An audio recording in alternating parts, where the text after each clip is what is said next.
जरा इन पिक्चर्स को देखो, क्या लग रहा है? नॉर्मली दिख रही होंगी, लेकिन जब इन पिक्स को ध्यान से देखोगे तो ये बहुत कुछ रिवील कर रही है प्रोजेक्ट के प्लॉट को लेकर। इतने महीनों से जब मैं सोच रहा था इस मूवी को लेकर, प्रभास के फर्स्ट लुक वाले पोस्टर ने ये इशारा कर दिया कि तुम सही सोच रहे हो। इस वीडियो को एंड तक देखना, क्योंकि इस वीडियो में मैं प्रोजेक्ट के की थियरी एंड इसके लीक्ड इमेजेस में जो था उसकी डिटेल्स बताने वाला हूँ। So without wasting any more time, let get started. तो यार देखो, सबसे पहला पोस्टर है ये, जिसमें अमिताभ बच्चन बड़े बाल और बड़ी दाढ़ी में दिख रहे हैं एंड इनके फोरहेड पर आपको कुछ अजीब सा दिख रहा होगा, जैसे कोई इंजरी हुई है। एक्चुअली में ये कैरेक्टर अश्वत्थामा का है। जैसा कि हमें बताया कि ये मूवी प्रोजेक्ट के फ्यूचरिस्टिक वर्ल्ड में टेक प्लेस करती है और ये फ्यूचर ऐसा है जिसमें पृथ्वी के सारे नेचुरल रिसोर्सेज खत्म हो गए हैं। रेडर्स ने आधी इंसानियत को खत्म कर दिया है और बाकी बची दुनिया को वो जल्दी से तबाह करने के लिए निकल रहे हैं। बाकी कैरेक्टर्स को इंट्रोड्यूस करने से पहले मैं तुम्हें अश्वत्थामा के बारे में बताना चाहता हूँ। अश्वत्थामा 11 रुद्र अवतारों में से एक अवतार है। अश्वत्थामा के पास अपार शौर्य और बल था एंड वो बचपन से ही चिरंजीवी थे। दैट मीन्स वो इमॉर्टल थे। एंड जैसा कि हमें बताई है और हम बचपन से पढ़ते हुए आए हैं, उनके मस्तक पर यानी फोरहेड पर एक चमत्कारी मणि लगी हुई थी जो अश्वत्थामा पर किसी भी अस्त्र शस्त्र का प्रभाव नहीं होने देती थी। महाभारत के युद्ध में कर्ण और अर्जुन के बाद सबसे ज्यादा योद्धाओं का वध अश्वत्थामा ने किया था। अब यहाँ से तुम लोग अंदाजा लगा सकते हो कि अश्वत्थामा कितने पावरफुल थे। लेकिन सवाल ये है कि महाभारत काल में ऐसा क्या हुआ था जिसकी वजह से इन्हें कलयुग के अंत तक भटकने का श्राप मिला था। ये स्टोरी मैं शॉर्ट में बता रहा हूँ, आप यूट्यूब पर इनकी फुल स्टोरी वॉच कर लेना। महाभारत के युद्ध में जब द्रोणाचार्य का वध हो गया तो अश्वत्थामा ने यह प्रण लिया कि वो पांडवों को नहीं छोड़ेंगे। अश्वत्थामा ने रात के अंधेरे में पांडवों के तंबुओं में घुसकर उन्हें मारने की कोशिश की, तो गलती से अश्वत्थामा ने उनके 5 पुत्रों को मार दिया। इस बात से क्रोधित होकर अर्जुन ने अश्वत्थामा पर आक्रमण कर दिया। यहीं पर अश्वत्थामा ने अर्जुन को मारने के लिए ब्रह्मास्त्र का यूज किया। यानी यही अर्जुन ने भोलेनाथ से प्राप्त पशुपतास्त्र अस्त्र का यूज किया। लेकिन फिर इस युद्ध में बहुत बड़ी तबाही होने वाली थी एंड इस तबाही को रोकने के लिए सभी ऋषि मुनियों ने इन अस्त्रों को वापस लेने के लिए बोला। अर्जुन ने तो अपना अस्त्र वापस ले लिया, लेकिन अश्वत्थामा ने अपने अस्त्र को अभिमन्यु की पत्नी के गर्भ की तरफ मोड़ दिया, जिसमें अभिमन्यु का पुत्र पल रहा था।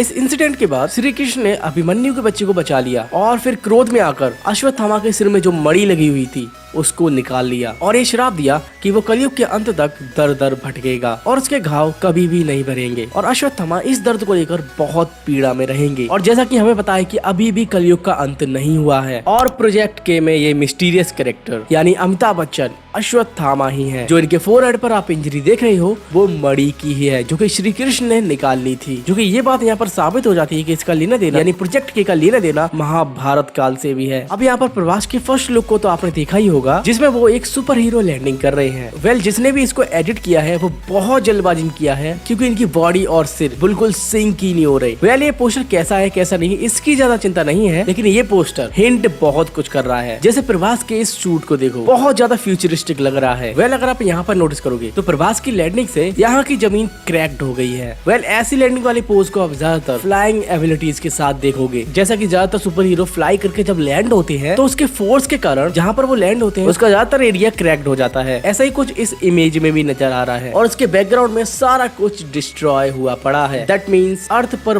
बहुत सारी तबाही हुई है और ये तबाही कर कौन रहा है? कमल हासन, जो कि इसका मेन विलन होने वाला है। एंड इस मेन विलन की फोर्स होने वाली है रेडर्स, जो कि कुछ ऐसे दिखते हैं।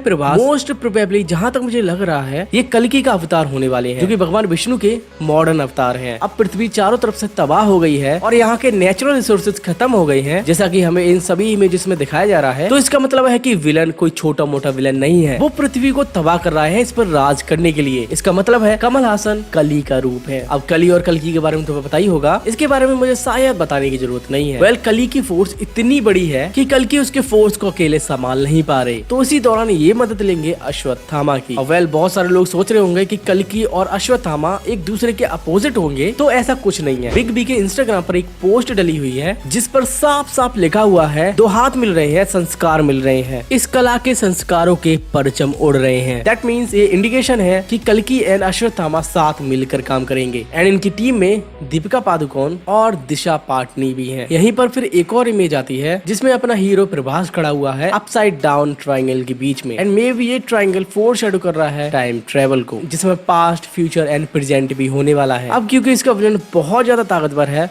और अश्वत्थामा के पास उसकी मणि नहीं है जिसके बिना वो अधूरा है, तो अब देखो ये थियरी मैं अपने हिसाब से बता रहा हूँ। अश्वत्थामा अपनी पावर को लेने के लिए, उस मणि को लेने के लिए टाइम ट्रेवल करेगा एंड वो महाभारत काल में जाएगा एंड वहां से वो मणि को लेकर प्रेजेंट पे आएंगे ताकि वो कली को हरा सके। एंड यहीं पर फिर एक और इमेज है जिसमें हाथ दिखाया जा रहा है और उसने एक सूट पहना हुआ है जो कि प्रभास के सूट से सेम मैच कर रहा है। तो ये प्रभास का ही हाथ है जिसने सूट पहना हुआ है। अब जैसा कि हमने असुर में देखा ही है, कली का आधुनिक हथियार टेक्नोलॉजी होने वाला है जिसका यूज करके वो कलयुग का अंत करेगा। एंड प्रोजेक्ट के ये पोस्टर्स इसी को हिंट कर रहे हैं। विजेंती नेटवर्क पर एक छोटी सी वीडियो पोस्ट करी गई थी जिसमें वो एक टायर को डिजाइन कर रहे हैं एंड इस वीडियो में नाग अश्विन बहुत ही ज्यादा डिटेलिंग से काम कर रहे थे एंड बहुत से लोग ये थियरी बना रहे थे कि इस मूवी का नाम यानी प्रोजेक्ट के एक्चुअली में प्रोजेक्ट काल चक्र होने वाला है। इसके बारे में भी हमें आज शाम को मालूम पड़ ही जाएगा। सो ये थी वो डिटेल्स जो कि मैंने इसके पोस्टर में नोटिस की एंड तुम्हारे पास भी कोई थियरी एंड डिटेल हो तो वो मुझे इंस्टाग्राम पर सजेस्ट जरूर करना। बाकी ऐसी वीडियोस देखने के लिए इस चैनल को सब्सक्राइब करके जरूर जाना। आज के लिए इतना ही, जल्दी मिलते हैं किसी नेक्स्ट वीडियो में।